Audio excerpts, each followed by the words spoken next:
Do you know what my dream is? I hope to go swimming in the sea and spend all day in the beach. Blue ocean, deserted beaches, and luxury hotels. What a wonderful vacation. The next speaker will be able to bring me to the ocean.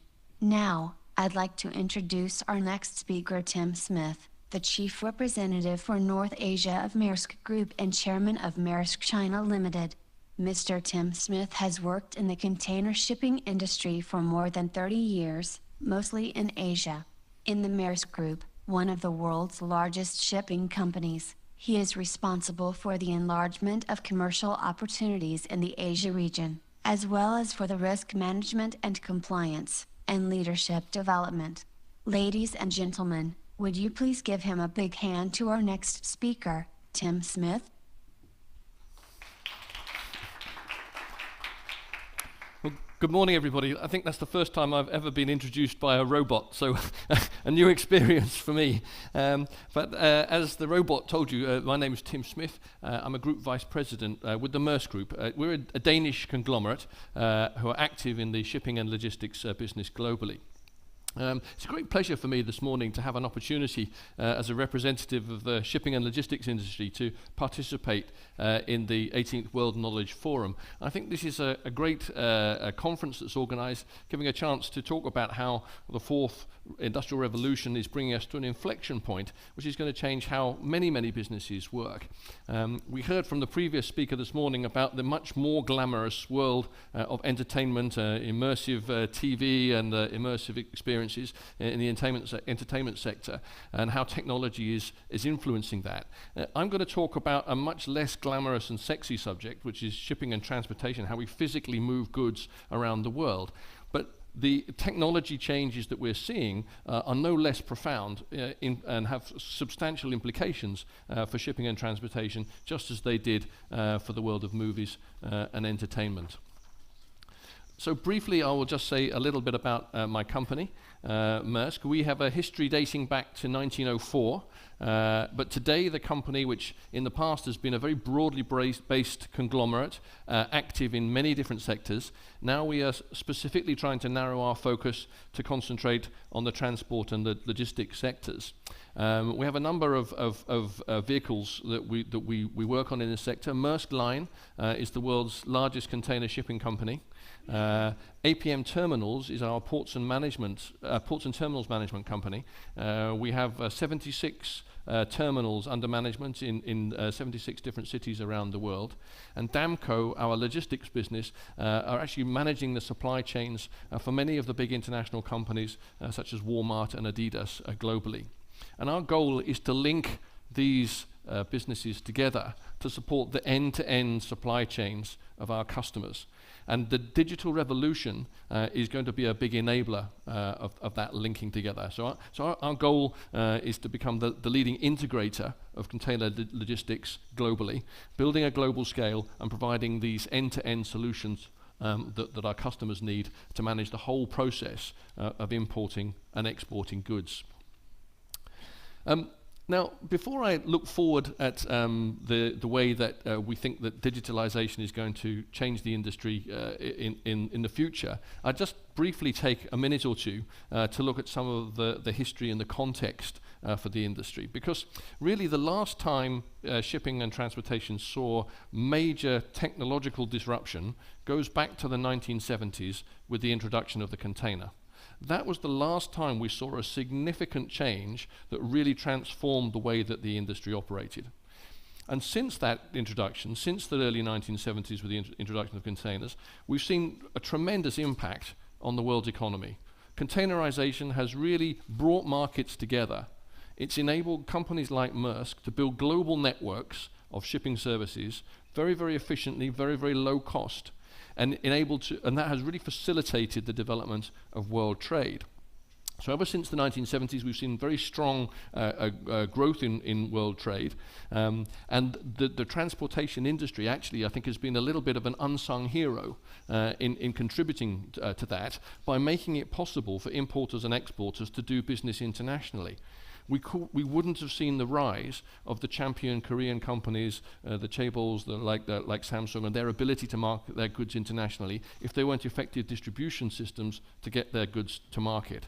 China could never have grown to the industrial powerhouse that it is today without having the benefit of the international shipping industry to move its goods to the world's markets.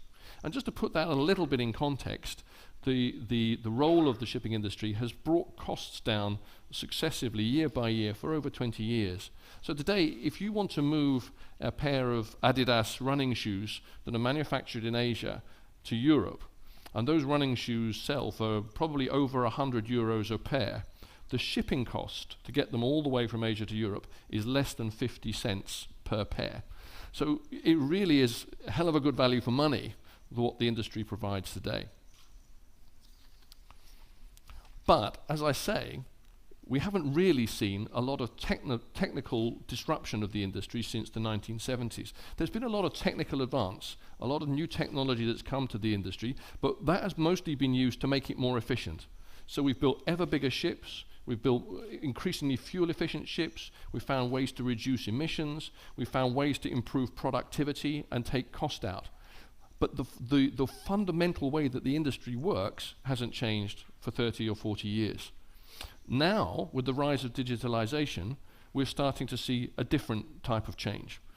Because the rise of digitalization, the internet, cloud computing, and e-commerce is starting to revolutionize the trading patterns and emerging as a real engine of future growth of world trade. And in the charts, I'm trying to highlight some of the features of this. So if we look at e-commerce, e-retailing has expanded to reach a staggering value of $1.86 trillion in 2016. And it's growing at 25% a year. So by 2020, we expect that the value of e-commerce will actually be more than $4 trillion globally. That's a massive amount of money from a very low base a few years ago. And if you look at it in the second chart, the share of retailing which is coming from e-commerce is also increasing very, very quickly. So last year, about 8.7% of all sales came from e-commerce, from e-retailing. But it's growing much faster than the traditional bricks and mortar retailing that it's complementing and eventually probably will be replacing. And it's estimated that 15% of all retailing will be via the e-channel by 2021. And in China, it's already at 19%. And then a third feature I'd like to draw your attention to is that actually the heart of the e-commerce revolution is here in Asia. It's not in North America, in Silicon Valley. It's not in Europe, despite a lot of the tech firms in America giving that impression. But actually, the real business is being transacted out here on the ground in Asia. As I've mentioned, China is already the world's largest e-commerce market by some distance. And if you look at somewhere like Korea, it's well known in Korea that you have the highest connectivity to the internet in terms of the proportion of the population that have access to the internet of anywhere on the planet. And then as the chart shows, 7 of the 10 fastest growing e-commerce markets are also in Asia. So actually we think that Asia should be the source of a lot of what's going to change in e-commerce, in shipping and logistics going forward as well. So that's an interesting perspective that is perhaps not always realized about these changes. So we at Maersk are convinced that digitalization and the rise of e-commerce is going to transform the landscape for the shipping and logistics companies in futures. Because as you get greater connectivity and more activity, economic activity online, new customers are starting to emerge as the users of transportation services. In the future, the customers for companies like Maersk are not just going to be the Walmarts and Adidas of this world, but it could be small and medium-sized enterprises, even individuals. In future, anybody who has an electronic device that's connected to the internet is capable of buying and selling goods and moving them internationally. And in the past, the huge barriers, the complexity of international trade made that very, very difficult. But with digitalization, and I'll talk about some of the technologies that are going to make this transformation in a minute, with digitalization, there's a real opportunity to simplify and open up to a much wider audience the opportunity to get involved in buying and selling goods, moving them internationally, involving themselves in world trade. And of course, when that happens, the digital marketplaces that are developing, they also give access to a new breed of competitors. In the future, the shipping companies like Maersk are not just going to be competing with other shipping companies, not just with other logistics companies, but also we're going to see new competition coming in from outside our sector. People who are, and businesses who are working already in the digital arena and who see an opportunity to come and disrupt and transform the traditional shipping and transportation markets. We also very much though see that the digital revolution is going to provide an opportunity for us to develop new types of services, new products which we don't have today. And I'll try to illustrate in a slide in a minute some of the things that we're working on in Maersk that give an example to that. But when you have end-to-end connectivity and when you have visibility to data like we haven't had before, that gives you the opportunity when you do analytics, when you do your data crunching of your big data, to find out where are the pain points in the existing process. How can you bring new services and ideas to solve those pain points? So I think we're going to see some interesting new products coming, which actually hopefully will be of interest to importers and exporters. And also, the big data, I think, is going to be very, very important in providing us with continued opportunities to improve the efficiency of what we do. For example, in Maersk, we fit our ships now with thousands of sensors, and we get gigabytes of data from those ships every day that we send back to our head office, which are analyzed. That data provides us with a tremendous opportunity to tweak small parts of the operation, the way we operate, the way we run the ships, the way we run our network, which can save us a lot of money. It may be only small amounts per ship per day, but when you have a huge global network like we do with 600 ships around the world, the savings add up to hundreds of millions of dollars a year.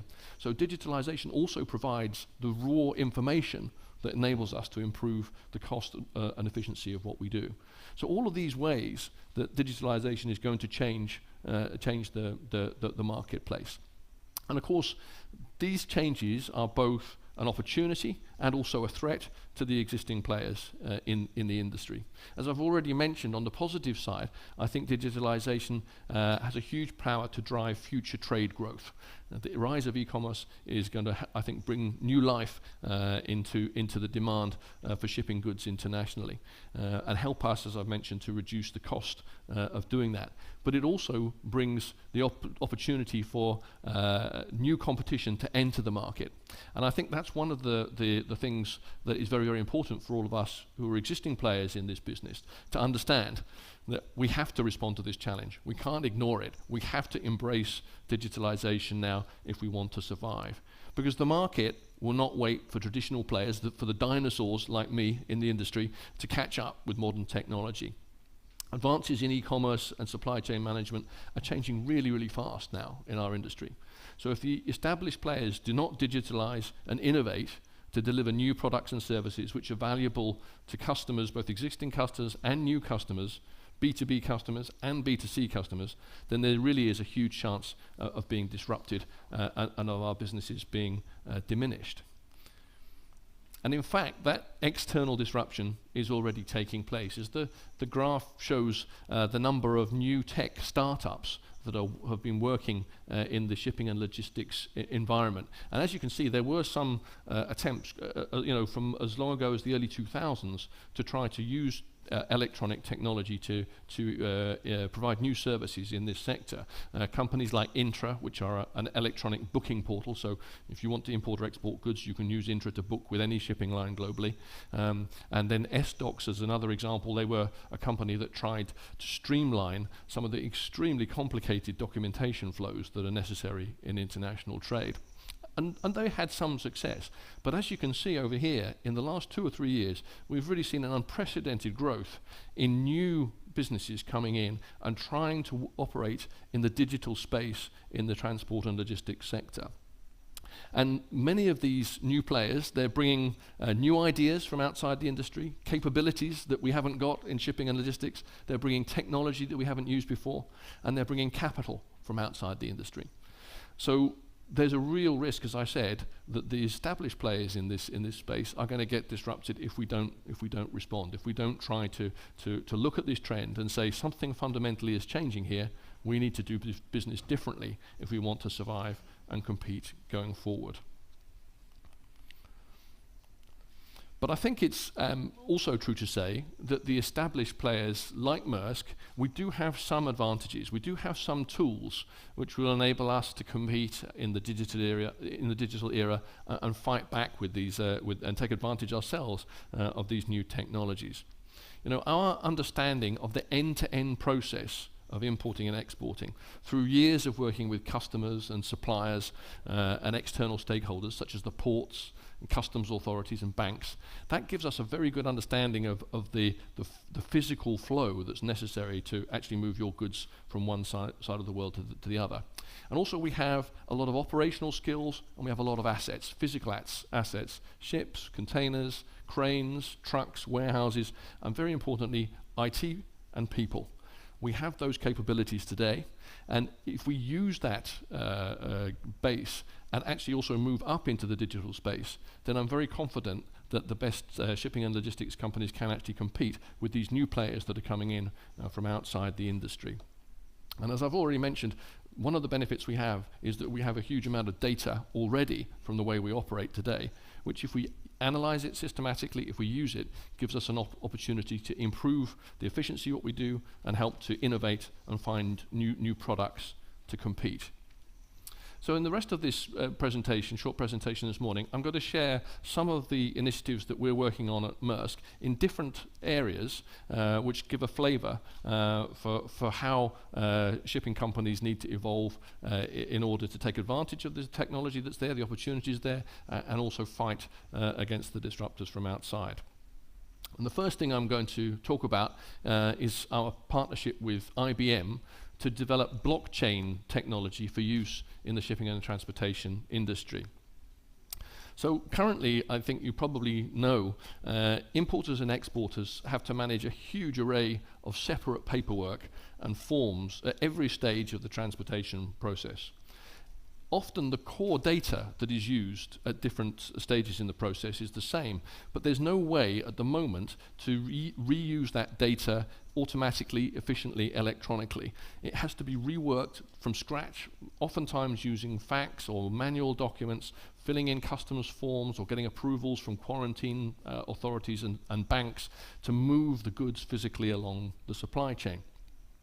And in the left part of the chart, we've tried to document a little bit. We studied with IBM one single shipment of flowers, actually, that moved from Kenya in East Africa to Rotterdam in Europe. And when we analyzed that, we found that there were over 30 separate organizations that needed some data from the importer or exporter in order to process the flow of goods. Over 30 separate organizations were involved, and over 200 separate documents were required. And many of those documents, the core data required in them was the same, but they had a different format, or you could only submit them manually, or you had to physically attend at this office or that bank in order to get them chopped or approved. So that's a huge waste of time and cost. And what blockchain does is it gives you the opportunity to have a secure and transparent, seamless flow of these goods. You can put data into blockchain, and it's visible all the way through the transportation process. It can be edited, updated, and approved, for example, by a customs authority, but only in a secure way, where all the players in the chain can see the status and can see that it's been updated. Some estimates say that the effort to manage those 30 separate organizations and 200 separate documents that are needed for one transaction, the cost of that for an importer or an exporter is actually higher than the physical cost of all the transportation. All the trucking, the shipping moves, all of that is matched by the administrative cost of moving the goods. So actually there's a huge opportunity here to use this technology to actually save a significant amount of cost. And I think if we use blockchain as an industry, we can avoid errors, we can reduce fraud, we can avoid duplication, as I've already mentioned, and I think it gives an opportunity for importers and exporters to manage their inventory better, to lower the amount of stock that they keep, and reduce the amount of time that the whole transportation process takes. And that's just to name a few of the benefits. So there's a real opportunity to go for something there which is going to revolutionize the cost of doing trade, the cost of importing and exporting. That initiative with blockchain is designed to look at the whole landscape of international trade. It's something to do with the architecture of how trade will work in future. As such, companies like Maersk and IBM, we cannot do this on our own. This is not a proprietary initiative from Maersk. Actually, we need all the stakeholders in the environment to get involved. We need the customs authorities in different countries, we need banks, other government institutions, we need other shipping and logistics companies, and very importantly, we need the importers and exporters themselves to work with us to define the standards and use this technology to actually lean out and simplify the process of international trade. There's a lot of potential, but that may take quite some time, probably, to really start to yield benefits. So in the meantime, while the clicker doesn't work for some reason. I've gone too far. Yeah, in the meantime, while that happens, there's a lot of potential actually to get on with digitizing the existing flow. So even though it's very complicated, there's a lot that we can do to use digital data to try to provide a better, a more efficient process today. And the example I'm showing here is our Damco, our logistics subsidiary, developed a product called Twill. And what Twill does is it enables you, if you're an importer or an exporter, you can use the functionality in the system to get online quotations from multiple vendors for a transportation service. Once you decided on a supplier, you can place a booking with them, and you can manage the documentation flow seamlessly in one place throughout the whole chain. And then you can also do your invoicing through that system, and it also gives you milestone reports and alerts. So these pain points that we've had in the past are progressively addressed by this type of activity. This is a proprietary system. This is something that Damco is trying to market to its customers. It's different from what I mentioned earlier on. Blockchain is something which will try to address the overall environment for international trade and make that more efficient. But within that, then there are opportunities for individual companies to come with solutions like this, which will help them to actually market their services better to individual customers. While we wait for the big picture to get clearer, definitely there are opportunities from products like this to simplify supply chains and take cost out along the way. And then I wanted to talk as well about the potential to develop new products, because the digital revolution also provides quite a lot of opportunities for us to do that. And this is an example from APM Terminals, our ports business. The chart's a little complicated. I'll try and explain it. On the left, we're showing the partners that our ports business interact with and who they get data from. So shipping lines, cargo owners, truck and rail operators, equipment owners, regulators, all provide information to our ports business. And the port has to manage the transfer from when the ship arrives on the marine side. They lift the boxes off the containers, they move them through the yard, and they deliver them out to the consignees, to the importers in the inland area. And we're collecting this data from all of these different sources and bringing it in one place into our IT systems. Then by using that data and trying to analyze it and trying to provide visibility to it, it gives us the opportunity to provide different types of services, differentiated services, and we hope value-adding revenue services. So for example, if of all the thousands of containers that have just come off an inbound ship, a customer says to us, these 3 containers are really urgent. Can you expedite them? Can you give them a fast-track service through the terminal and deliver them early? With this type of approach, we can do that. in my experience in 30 years in shipping, for every time you get that situation where a container needs to be slowed up, there are equally, probably more, situations where the opposite applies, where the customer says, I'm not ready yet. Please don't send me those 10 containers of sneakers. There's no room in my warehouse. With this type of setup, we can actually identify that, move those containers first time straight from the ship into a storage area and hold them until the customer is ready to accept delivery. And then there are a lot of other services around that we can add in as well. For example, there may be a requirement for inspections or weighing of containers or cargoes and so on. All of these things are facilitated by this type of way of operating.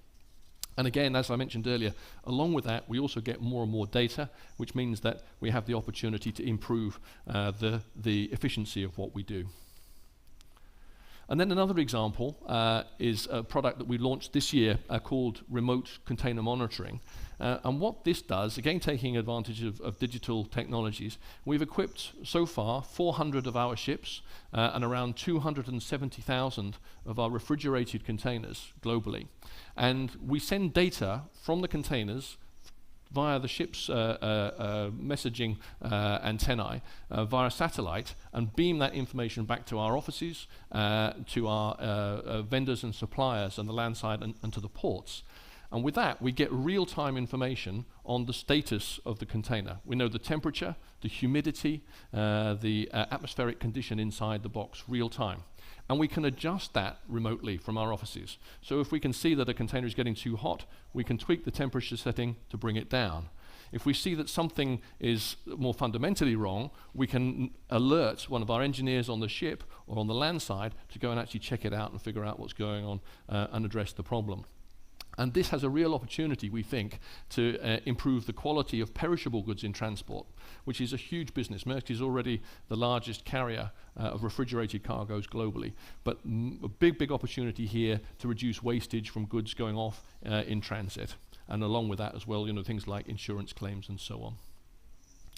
To do all this, we need to work differently. And I think, I mentioned earlier on, dinosaurs like me probably don't have a place in the digital future in our industry. We have to change the people in our company to work with a digital future. So we have been hiring a lot of high-level talent from outside the industry with competencies in machine learning, operational research, digital innovation and so on. And we're trying hard to change our culture, trying to adopt new training methods, Scrum and so on, and we've set up our own design center. And we're also changing our organization. So we're bringing the digital capable individuals to come and sit with the business owners to try to work with them to identify where are the opportunities, where are the value-adding opportunities that if we evolve our process, we can develop new products which are of value to our customers. So this is a big part of how traditional industries like shipping need to evolve if they want to stay and compete in the future. And then finally, I need to also raise a word of warning, because I think whilst there's obviously, from what I've been saying, a huge amount of opportunities out there if we want to go and address them, there also are quite some considerable risks. And unfortunately, we found that out to our cost in Maersk earlier this year. We were the victims, one of the victims of the massive NotPetya cyber attack. And whilst we were pleased actually with the way our organization responded to that challenge and managed to keep business going, it's a really difficult situation when hundreds of your applications and thousands of your servers and devices are suddenly inoperable and you can't do anything. And the overall cost to us of that disruption was about $300 million US this year. So we actually spend a huge amount of money on cybersecurity and so on. And with some of these cyber threats, even though you put a lot of effort into it, it's very difficult to defend yourself. So I think it's just important to remember that in an interconnected world, there do come more risks from sharing information, linking our systems and processes electronically. And we need to work diligently to try to protect against that as well. So that's what I had to share this morning. I think in summary, I'm saying digitalization, improved connectivity, cloud computing, and the rise of e-commerce will have a massive impact on shipping and logistics as well. On the positive side, for existing players, we do see a lot of opportunity to drive new trade, develop new products and services, and also improve the efficiency of what we're doing today. On the negative side, there's a risk of external disruption. So really for companies like us, there's no choice but to embrace the challenge, try to digitize our processes as fast as we can, and team up with new partners to try to provide solutions to the emerging needs of customers around the world. And I don't think there can be any guarantees of success, but I do think that if you take that approach, we have a good platform to build on and an opportunity to survive and prosper in the digital world in future. So ladies and gentlemen, thank you very much for your patience and attendance. That's what I have to share this morning. Thank you. I don't know, is there time for questions? No time for questions, my apologies. So we've run out of time. Thank you, everybody.